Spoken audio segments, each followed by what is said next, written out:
Welcome to the Stories Told podcast. This is episode 121. What are you made of? This is the Stories Told podcast. Two authors talking about stories in movies, TV, and of course, books. I'm Michael Grayford. I write action-adventure stories in fantasy and sci-fi worlds, sometimes for younger readers and sometimes for adults. And I try to always inject at least a little bit of humor. And I am author E.W. Barnes, and I write action-adventure, time travel novels, and space opera science fiction. Thousands of years, thousands of worlds. But be forewarned, beyond here, there will be spoilers. Are you ready for the adventure? Let's begin.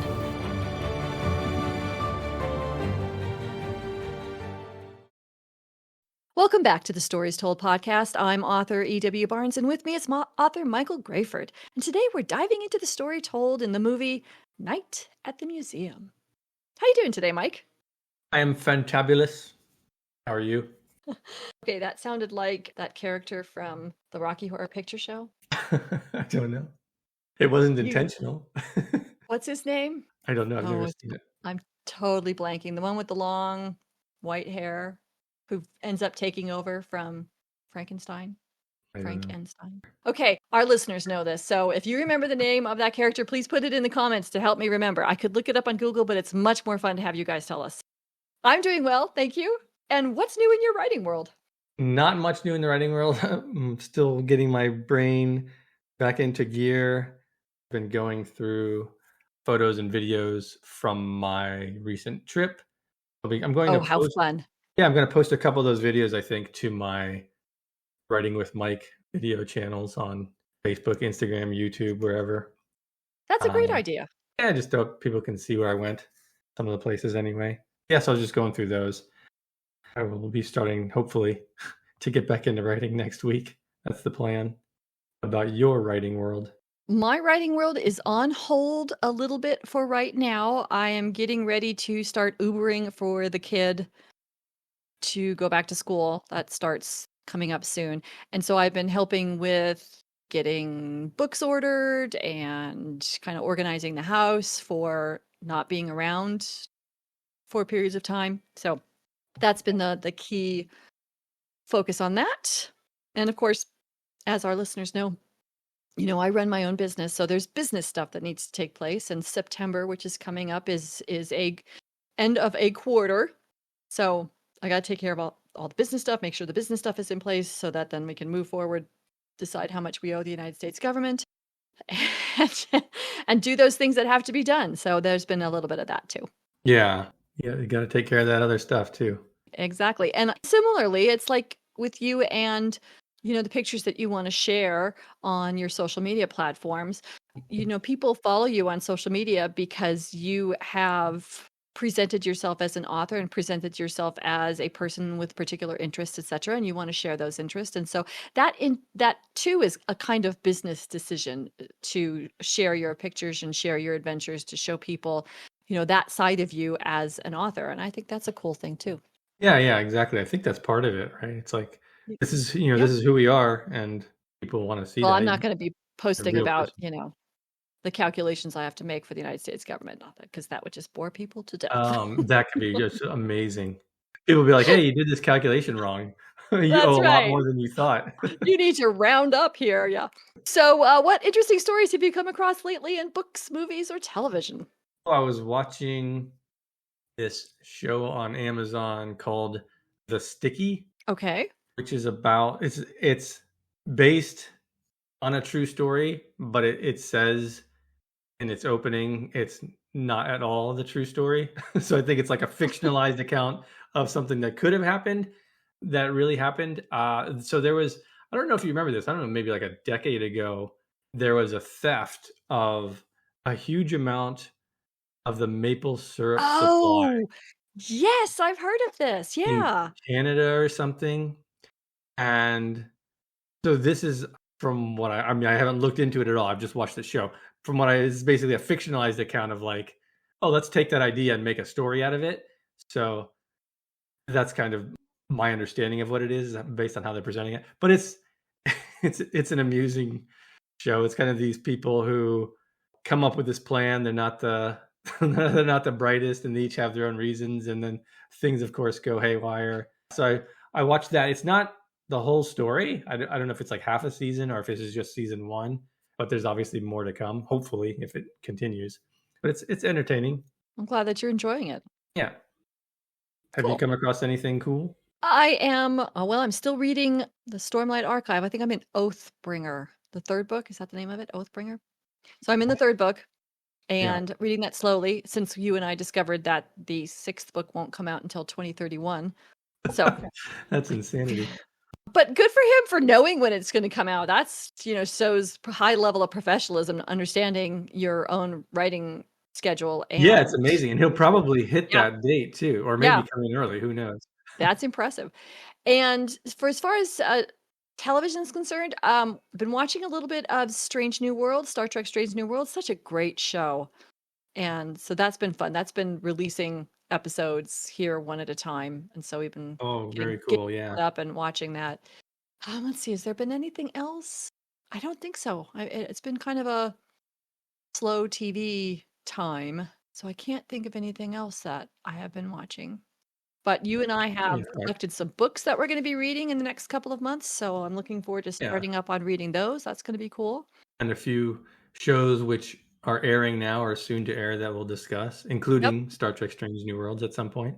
Yeah, we've actually got a really cool calendar coming up. We've got that television comedy series Ghosts, and Yeah? we've got Foundation season 3. Really like Foundation. I'm looking forward to Yeah, me watching that too. again. And, oh, Wednesday, we're gonna be watching Wednesday, Yep. and did I get it all? What else we got? Strange New Worlds. Strange New Worlds. Reading Children of Time by Adrian Tchaikovsky, which I've read before, and I think it's a very interesting story. Very interesting story. And I hope that you enjoy it. And then for Halloween, we'll read the original Dracula. I'm looking forward to that. I've read Yeah, pieces of me it. too, I've never read that. I know that I think, if not all the story, some of the story is epistolary, meaning it's in letter format. Yeah, yeah. So it's like letters, which I think is really an interesting way of writing a story too. So yeah, that's cool.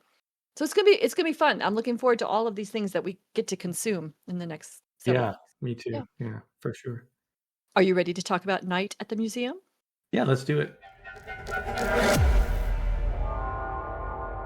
Today we're talking about the story told in the movie Night at the Museum, and I will read the summary that comes up when you type Night at the Museum into Google. Dreamer Larry Daly thinks he's destined for something big, but his imaginative ideas never pay off. And in desperate need of a job, he accepts being a security guard at the Natural History Museum. During his watch, Larry makes a startling discovery. Thanks to the unleashing of an Egyptian curse, the museum's animals spring to life after the building closes. Larry must find a way to save the chaotic situation. Did you enjoy this movie? I did, this is a fun story. I think it's not changing the world, but it's a creative idea, and I felt it was fairly well done. I think it's just, it's entertaining, which is what it set out to be. So for me, it Yeah. worked. I liked how even in the opening credits, they show all these characters that are going to come to life. And of course, the first time you see it, you may not know that. Watching it again, it's like, oh yeah, I know where this is going. So yeah, that was cool. And I think also they do a good job of walking us through some of the things that our hero Larry is going to encounter once he starts the job, right? The As he's getting walked through the museum, it's the old thing we've talked about many times where they introduce things to the hero and to the viewer at the same time. I think this did it very well. Something they did that I really liked was they had, because there's so many characters in this story, and obviously you've got the main ones, with Larry in particular, but you've got all these side characters who are some of the things that come to life, right? People or animals Yeah. that come to life. And they can't spend a lot of time on those things. They're not super critical to the story, but they make them memorable by giving them one primary trait, right? Yeah, The yeah, Easter Island statue, he can't move, but he has a big mouth, so they make him obsessed with gum. The T-Rex plays fetch like a dog. yes, The cavemen are obsessed with making fire. Attila the Hun is angry and violent. It's like they each have their, like, one little thing that makes them stand out and be memorable. yeah, I think they did that really well. Something else I thought was kind of funny was Teddy Roosevelt character as this kind of the inspiring mentor, right? Even though he has his own issue, he's the one who kind of pushes Larry to grow. I love the idea that our hero learns his lesson from a wax figure. yeah, yeah. As as the character says, is like, "Well, he's not really Teddy Roosevelt. He's just a I was made in a figurine of factory a in figure." Poughkeepsie. Yeah, exactly. I thought that's funny. And they do something they did good at the end, or well, before the end, right? They talk about what happens when the characters go outside if they're stuck in sunlight, and they show us that. They show one of the cavemen getting dissolved into dust as the sun comes up, right? Yeah, So we get to see the yep, consequences, yep. You get and to learn what the stakes are. yeah, exactly. We understand the stakes at the end of the story, right? I think they did that really well. I think it's a good idea. Sometimes stories don't do that. Like they'll tell you, and then you just kind of have to accept it. And sometimes stories can only do that, kind of the way that they're set up. But it's nice when you can have an example of what's going to go bad, and you get to see that. So I appreciated that. And then I liked how Larry recruits all the museum characters to help him out at the end. I thought that was really cool. Kind of like he gets to become a leader and get all these warring factions and all, wrangle all of the chaos into solving the problem at the end. I thought that was cool. And it has Dick Van Dyke doing a spinning back kick, which was fun. And they also do something else that we talked about before, where sometimes you have the climax and then the movie's over. And this movie, I think, did a good job of we get the climax and then we get falling action and a resolution, so Yeah, we can see what the new state of things are. Because you really wanted to see that, yeah, and I think they did that pretty well. I agree. So yeah, overall, I think this movie works really well. It was entertaining. I was engaged, even seeing it before. It's just fun to see lots of hijinks like this. So for me, it worked. Well, I agree. One of the things I actually really appreciate throughout this movie is that it's very efficient with its setups and its payoffs. Everything you see at the beginning that's been set up is paid off at the end. And I always love that, love Yeah, to see sort of the clean, tight writing that does that. One of the things I actually think is really interesting, at least for me, is that this character, Larry, is to me actually not so likable. He's clearly just sort of a screw up. yeah, And so what makes me invested in him is his kid. His kid is cute. His kid loves his dad. His kid wants the best for his dad. And so that's what makes me invested into what happens to Larry, because I want it to work out for his kid. Yeah. yeah. It's a good point. You kind of it gives you a reason to root for him, which is Yeah. really good. And I thought they did that beautifully. His redeeming quality is how much he loves his kid and how much his kid loves him. It's that relationship that is the center of the redemption and the place from which the redemption comes. When his kid says, maybe you're an ordinary guy and should just get a job, that lands. Yeah, That's the only time anyone saying anything to him actually lands. His ex-wife has clearly been saying it to him for a long time in a kind way, but it lands when his kid yes, says it. And that's just what changes everything for him. And I was noticing, for example, when I did the rewatch here, the first time I saw this movie, the first couple times I saw this movie, because this was a favorite in our young kiddom household, this one got played a lot. And this time I noticed that the setups for the villains and the villainry that is going to happen in this story is so obviously laid out at the beginning when he meets the security yeah, guards and what they're saying.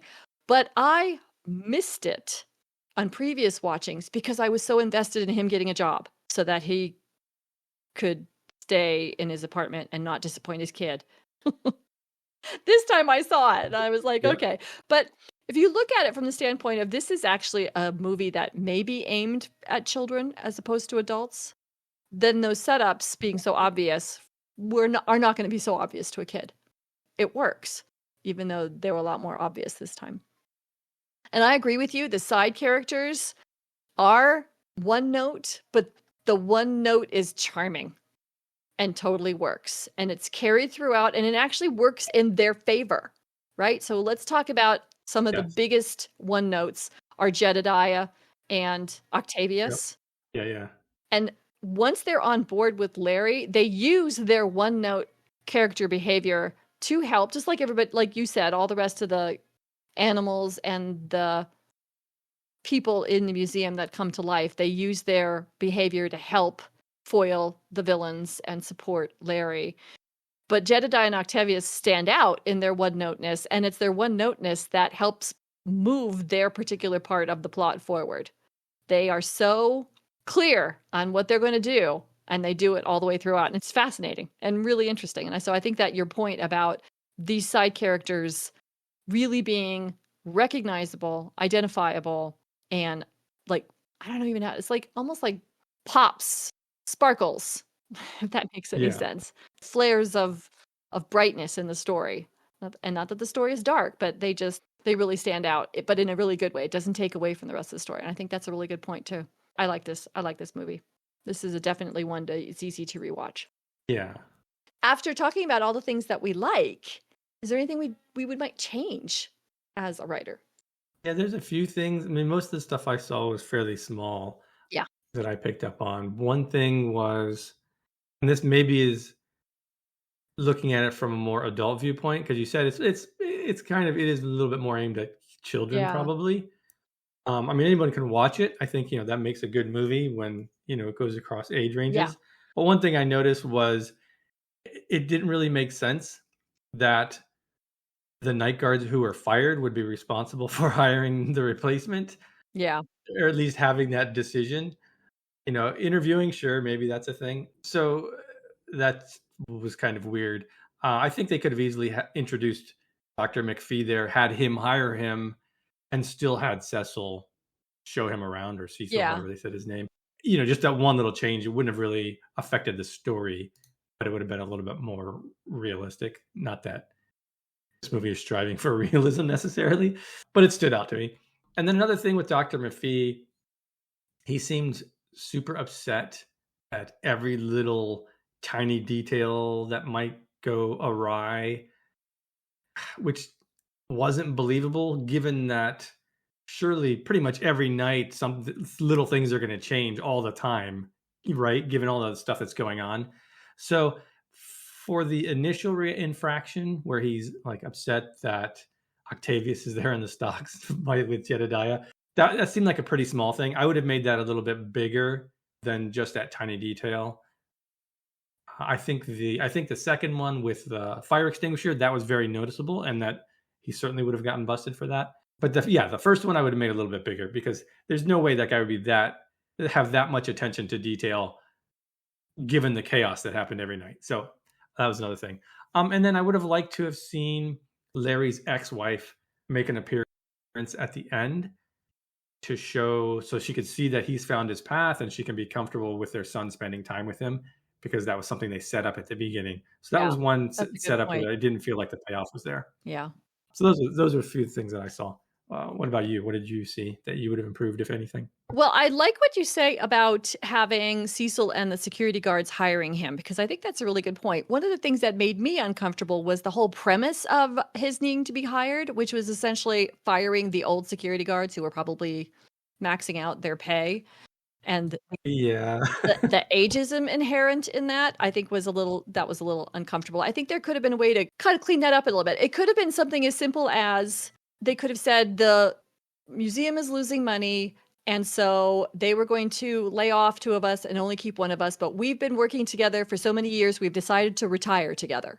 And then we don't Yeah. have the inherent ageism that comes to we're firing you because you make too much money. Yeah. And That's a great point. but they could still have gone back and saying we want the tablet because it helps us feel young, we want the other things because then we can live in style. That could still have happened. It didn't have to be all revenge against the museum.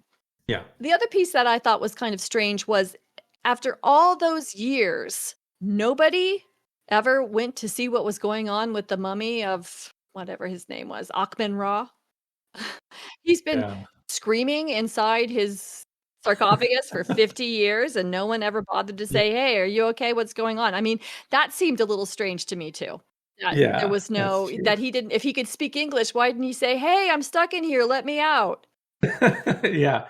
Say it in all the languages that he knows. Right, so it was just that part seemed a little strange to me. And then I think the other thing was that Larry was a little unlikable in that he didn't take, having to support himself and his family seriously. And the one thing Yeah. that stood out for me, which I think maybe have been, and I don't know, maybe, and this could be just a personal thing. And again, it's all very small because this is otherwise a really fun movie, a really great movie.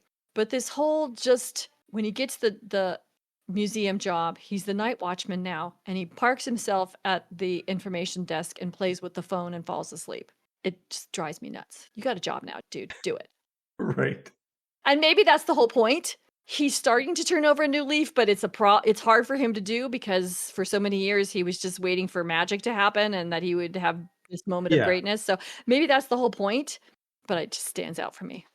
Yeah, yeah, I think that is the point, and he's not taking it seriously, Right. really. And He's so just kinda that's like, part of "Okay." his character arc and that needs to Yeah. happen. I get it. Anyway, yes. Okay. So let's talk about theme. Is there any theme that you Sure. pulled from this movie? Yeah, one theme that I got was, "You must commit to something and push through adversity to be Oh, successful." I like that. I like What that a did you lot. come up with? I came up with accepting greatness means doing the work. Yeah, there you go. Yep. And how about takeaways? Do you take anything away from Night at Museum as a writer? Yeah, I take away for me, I take away the thing that I mentioned about, if you have side characters, even if they're fairly small, you can make them memorable by giving them a unique trait that really stands out. That's my takeaway. And my takeaway was making an unlikable character one you can invest in by making his cause likable. Ooh, that's a good one. Yeah. Thank you for joining us as we talked about the movie Night at the Museum. Huge thanks to our Patreon supporters and all our listeners. Your support, noticed through every like and every share, means the world to us. If you enjoy today's themes, here are some readings that you might like to explore further. Michael's Tales of Zara series was inspired by the Arabian mythology of 1001 Nights.